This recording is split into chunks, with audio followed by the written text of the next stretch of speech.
She's like the female James Bond. She's safety chick. The safety chick. I love that safety chick. That's She what calls herself the safety chick. I was a stalking victim, having to learn every possible aspect of personal safety to stay alive. Safety chick. We love her. Yeah. Hey, welcome to Safety Chick Rules.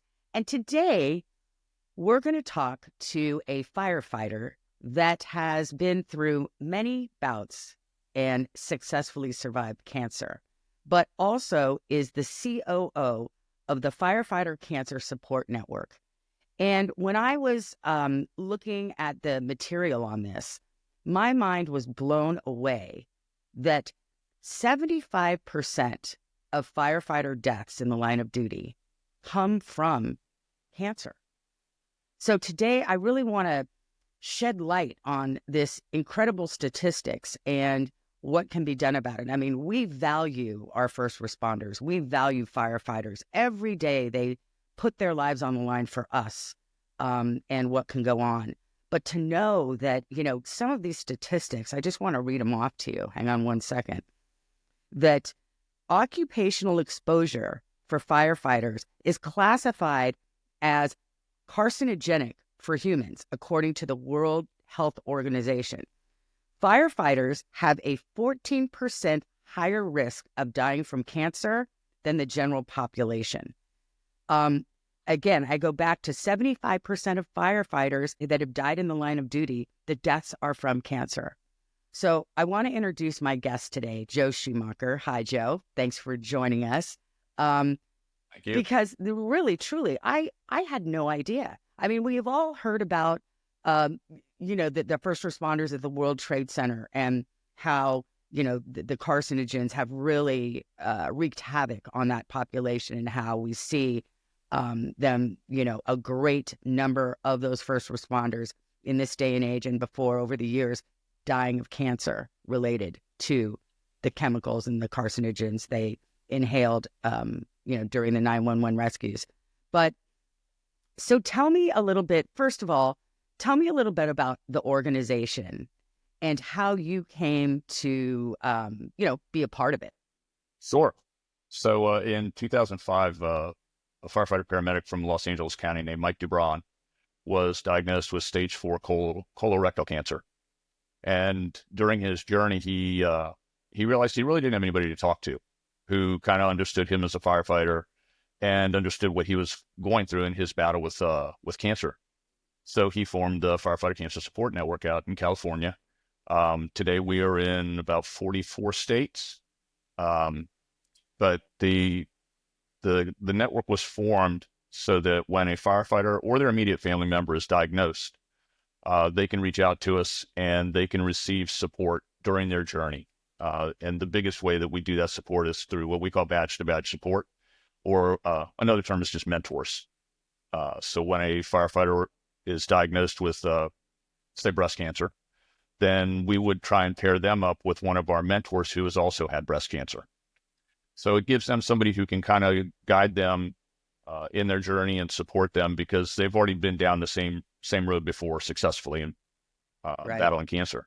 Right. It is so important. I've had a couple of very close friends battle cancer, and boy, that support network, and especially people who have been through it, is so vital to the whole process. So tell me your background. Sure. Where are you from, Joe? No, firefighter wise, and where'd you start? Sure. I started out in 1983 as a volunteer with the city of Fairfax Fire Department in Virginia. Got hired 5 years later and did a 30-year career with the city. Retired as a captain. During my 30 years, I had 2 bouts with cancer. And then after I retired, I retired in 2018. And in 2022, I had my 3rd bout with cancer. Same. They were all same type. Nope. They were all 3 different cancers, but they are, at least according to one study, they are 3 of the top 5 cancers that firefighters get. So I had testicular in 1996. In 2013, I had non-Hodgkin's lymphoma. And then in 2022, I had prostate cancer. Just lucky. But so During that time, with each different bout, did you go to the support center? I mean, did you have that started yet? I'm sorry. When was the organization started? It was started in 2005, but for me, I actually didn't even know about the organization until 2013. So, and that was right at the conclusion, really, of my second battle with cancer. So after I finished battling cancer, I'll say, I found the organization, and I, got in contact with them, found out what they were about, believed in their mission, and joined the organization. So at what point through your cancer journey did you put together that your cancers were could be a result of the carcinogens of your job? So we, as I said, the organization was founded to support firefighters who are battling cancer. But as time has gone on, we've also branched out and gotten involved in some of the research that's being done to learn more about why firefighters are getting cancer. And it was through some of that research from the organization here that I realized my cancers were more than likely related to my occupation. So just going back, let's start with the first one, testicular. Mm-hmm. What, for our listeners and viewers out there, men, what are the first signs that you became aware of that really could help people out there that might be listening? Sure. Well, I guess I'll start off with how I found mine. And it sounds funny, but I didn't find it. My daughter did. She was 2 years old at the time. Yeah, I know that sounds crazy. She was 2 years old at the time, and 2-year-olds run around a lot. And she happened to run into me in my groin, and it hurt more than it should have. So quite honestly, I had a doctor's appointment probably a week later, and it was just at that appointment that I happened to mention, hey, by the way, doc, this happened, hurt a little bit more than it should have. He did an exam, and he's like, okay, you've got a sonogram in an hour. I'm like, what? Wow. He says, yeah. He says, more than likely you have testicular cancer. And the signs are something like that. It hurts more than it should when you get hurt, or one testicle is quite a bit larger than the other one, because it's normal to have a little bit of variance. But, if it's a noticeable difference, then that's something you need to get checked out. I have 3 boys, so yeah. I hear you. Yep. So from there, what kind of treatment do you do for that particular type of cancer? Sure. Well, the only thing that the first thing the doctor told me, he says the only way that we can actually diagnose that you have testicular cancer is to remove the testicle. I guess that's just the way we do it. So, okay. So they did surgery. The cancer was confined to the testicle, thank God. And we did 15 radiation treatments after that, just precautionarily. Mm-hmm. Mm-hmm. So things went fine for another 17 years. But what I remembered was that my radiation oncologist, when I was treated the first time, he said, hey, listen, you've kind of earned the right to be paranoid about your health. He said, so if something just seems not right to you, get it checked out. Pay he said, attention. all it's going to cost you is your copay. So, fast forward 17 years later, I was in the shower and just noticed a lump on the other side of my groin, just a small one. And it didn't go away. So I went to the doctor, and long story short, that ended up being non-Hodgkin's lymphoma. But I was, I tell everybody I've had cancer 3 times, but I've been blessed and very lucky in all 3 of my battles. I caught them all early. Yeah. And that, I'm involved with a colon cancer organization, and it's the most preventable cancer if you just get checked, if you get colonoscopies. And that's true with all cancers. It's if you get it early, that's the key. And that's why we do shows like this. That's why we want to get the word out, to get people thinking about their bodies, about what symptoms can be, and to get checked early. Exactly. You're a prime example of that. So So with the non-Hodgkin's lymphoma, did you, at that point, were you then reaching out to the support network, or was it after that you became involved with the network? It was towards the end of that battle, and right after that, I reached out to the network. Honestly, I found them by accident. I didn't know they existed. So I reached out, and I did it mostly to become a mentor. Right. And I say that because I certainly didn't go through cancer alone. I've got a great family, great support network, but I know there are some people who do, and that's tough. So I wanted to join the network so that I could support others who are going through it, but also to educate other firefighters so that they knew the things to look out for, but also the things that they can do to reduce their chances of getting occupational cancer. So that's okay. I do want to get to that after, because we want to come full circle to this whole concept of the percentage and the carcinogens that firefighters are exposed to every day. But so just to take you through the journey from the lymphoma, then how many years later, then what happened? So I had the non-Hodgkin's in 2013. I retired in 2018, and in 2022, I got the prostate cancer. So 9 years after I retired. So what's the treatment for that? My brother actually had prostate cancer as well, and caught it early, same thing, and was very lucky. So, and it's prostate cancer is like extremely one of the highest, most common cancers in men. Isn't that correct? Yes, it sure is. It is. A matter of fact, my urologist told me when I was diagnosed, he said, listen, a couple of things. First of all, prostate cancer is not going to kill you. He goes, it's typically a very slow growing cancer. So, you can check that off. You don't have to worry about that. But he said, the second thing is, if you're a male and you live long enough, you're going to get prostate cancer. He said, it's just a sad reality. Right. But the difference is it depends on at what age you're diagnosed as to really what the treatment options are that are available to you. And with the advances in medicine, over, I'll say, the last decade or two, there are a lot of different options for treatment.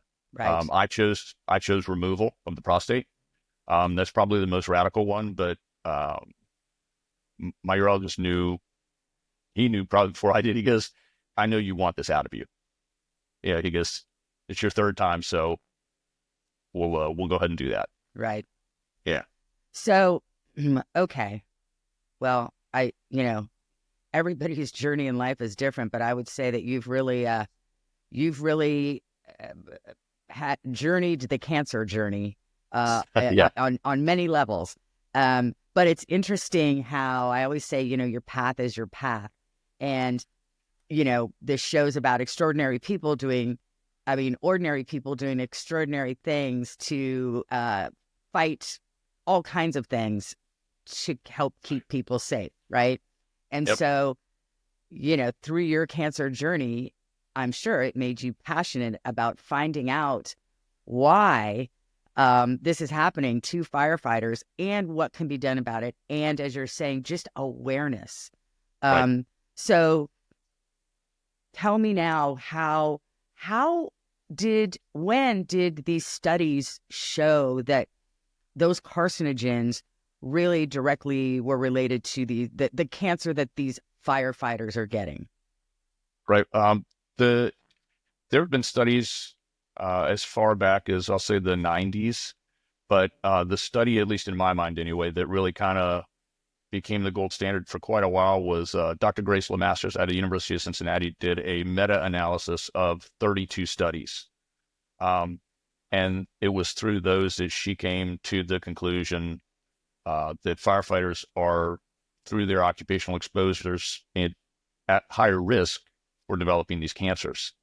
Now, since then, there have been a lot of studies that have been done.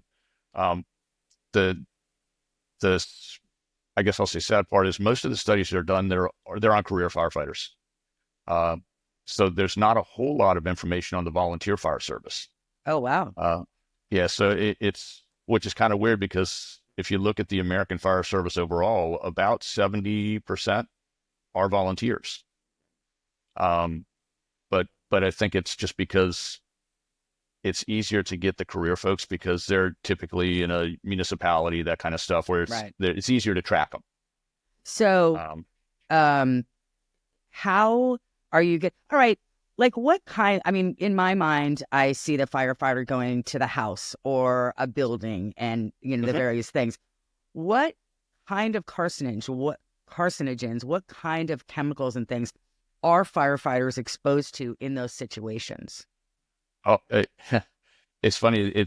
There's probably over 200 carcinogenic chemicals that you're exposed to, give or take, when you run, say, a structure fire.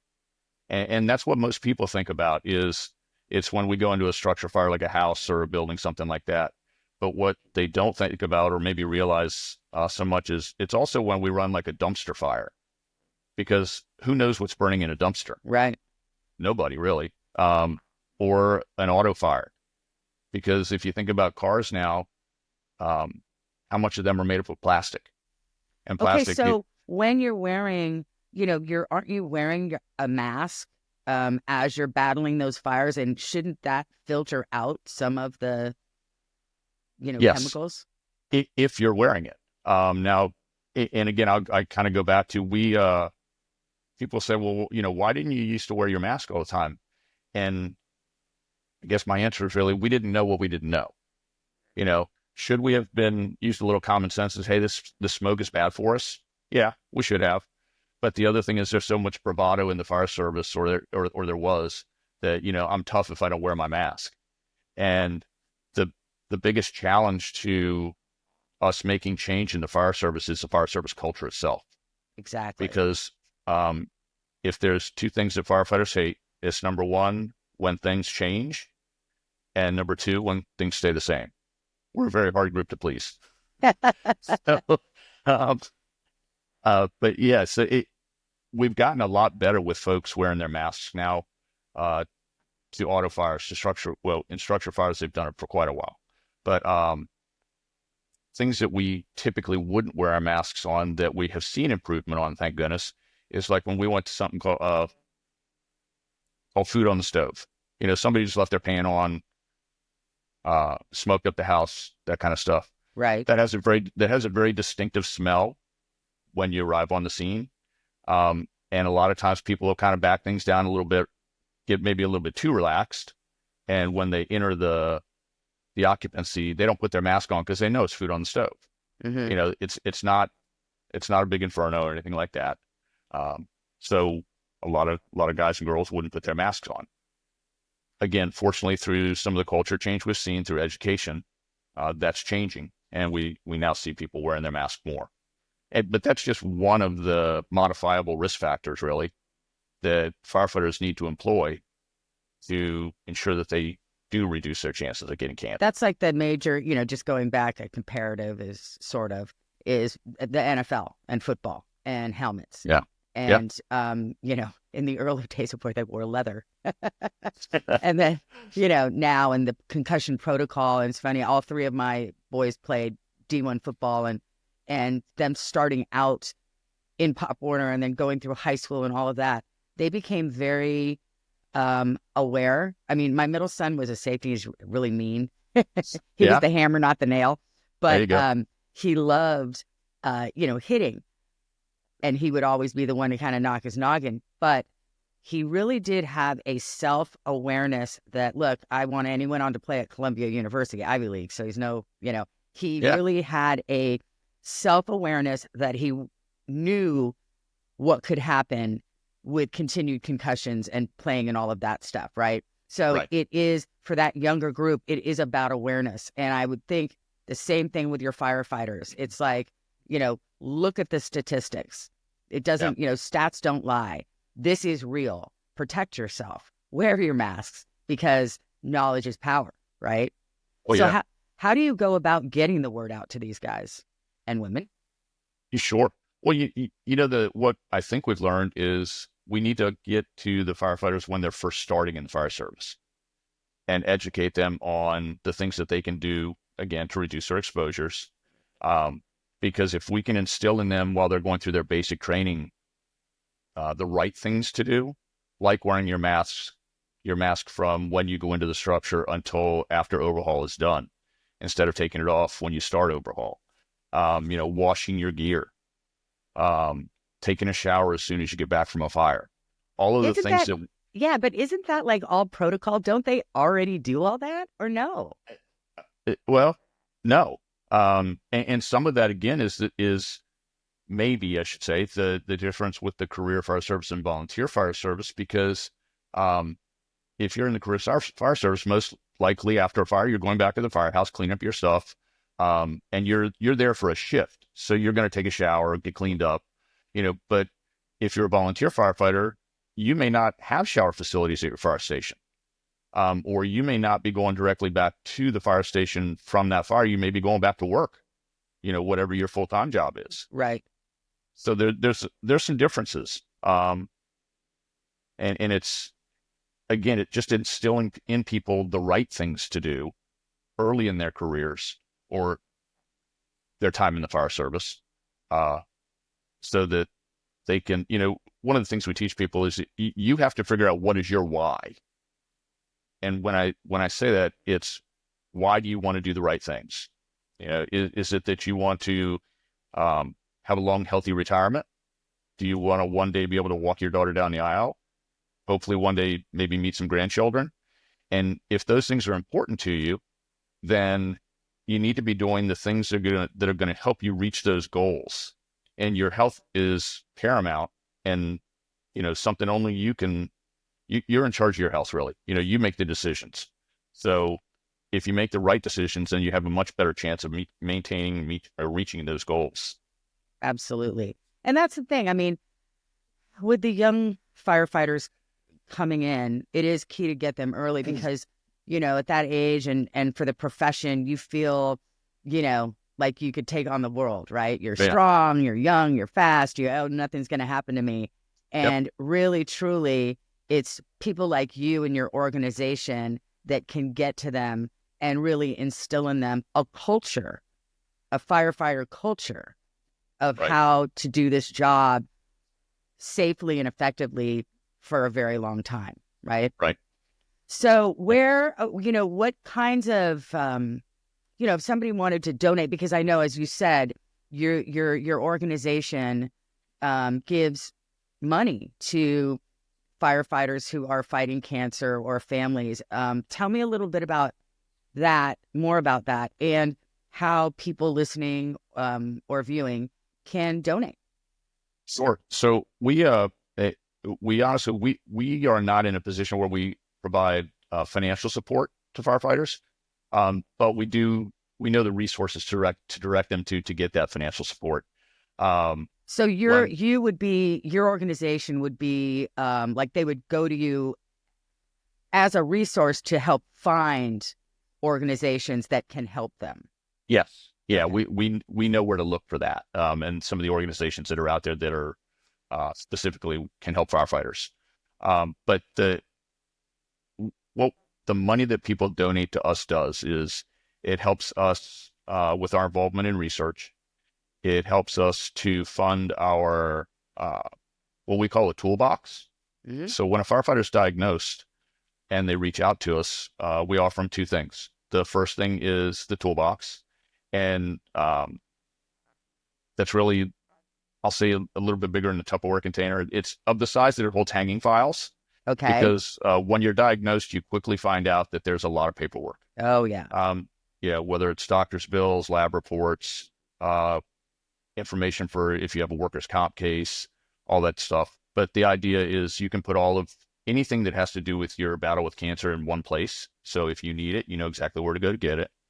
But the other thing in the toolbox is we have something we call the Firefighter's Guide to Cancer Survivorship. It is a 232-page manual that was designed to take a firefighter from when they're diagnosed through hopefully remission. And it does that by way of, just as an example, the first section in it is, hey, these are some questions that you might want to ask your doctor. Because, again, when you're diagnosed, for those first few days, you're kind of in a fog. Yeah. kind of taking it in. It brings out a lot of thoughts, but you don't really think clearly. So, again, as an example, one of the things is, hey, did you ask your doctors, are there any other options to what you've told me as far as a treatment plan? Have you sought out a second opinion? All these kinds of things that maybe they didn't think of. So that's the first section. It's got a lot of great information in it. It's got information on, hey, how do I talk to my kids about I have cancer? Or to the folks at the firehouse to let them know, I'm still Joe. I'm just sick, Right. But it's the last section in it, which I think is honestly one of the most valuable, is a glossary. And it's the reason I say that is when you're diagnosed, you're going to hear a lot of terms over the course of your treatment that you've probably never heard before. And certainly nothing against the medical professionals that take care of us, but that's something that they do every day. So they may not think to explain some of the terms as clearly as you might want. So, you can go to that glossary to find out what is a glioblastoma, exactly. And it'll give you the answer. But those are what the toolbox is, what we provide. And then we also provide that batch to batch support. That's so wonderful. It's so imperative, so needed. Yeah. So where can people go to find that information? Sure. If they go to our website, and it is www.firefightercancersupport.org. There is a wealth of knowledge on the website. There's a how to get assistance button at the top. There's a donate button at the top of the page. And also there's a big tab for Firefighter Cancer Awareness Month, which is coming up in January. That's great. And that's a wealth of resources too. Well, I'm so happy that you have overcome your cancer journey. Incredible. And thank you. that you have used your knowledge to help others, to advocate for others. That's wonderful. And I'm so glad we did this today, because I think a lot of our viewers and listeners are going to be shocked at the percentage of firefighters that are battling cancer every day. Yes. And it's, it's something that needs to be aware. And for all you firefighters out there, please reach out to Joe and his organization if anything like that happens to you, because their knowledge and help is invaluable.